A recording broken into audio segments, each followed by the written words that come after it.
অখিল গগৈর তালিকার পরও মুখ্যমন্ত্রী বলেন যে অখিল গগৈকে বিশ্বাস করবেন না। শেষ মুহূর্তেও মনোনয়ন প্রত্যাহার করে কংগ্রেসের কাছে আত্মসমর্পণ করবে অখিল গগৈ। সেজন্য মনোনয়নের শেষ দিন পর্যন্ত অখিল গগৈকে বিশ্বাস করা যায় না বলে মন্তব্য মুখ্যমন্ত্রীর।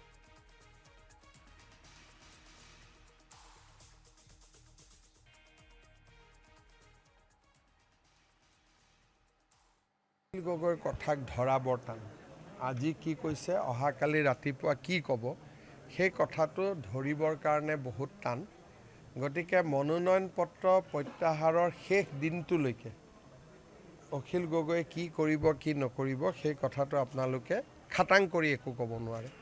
কিন্তু বিৰোধী য'ত থাকে থাকিব। কিন্তু বিজেপি, আমাৰ AGP, BPF, গণশক্তি, ৰাভা যৌথ মঞ্চ, আমাৰ যিটো পৰিকল্পনা সেইটো খুব সুন্দৰভাৱে চলি আছে আৰু আমি নিশ্চিতভাৱে ৰাইজৰ আশীৰ্বাদত আমি চৰকাৰ গঠন কৰিব পাৰিম।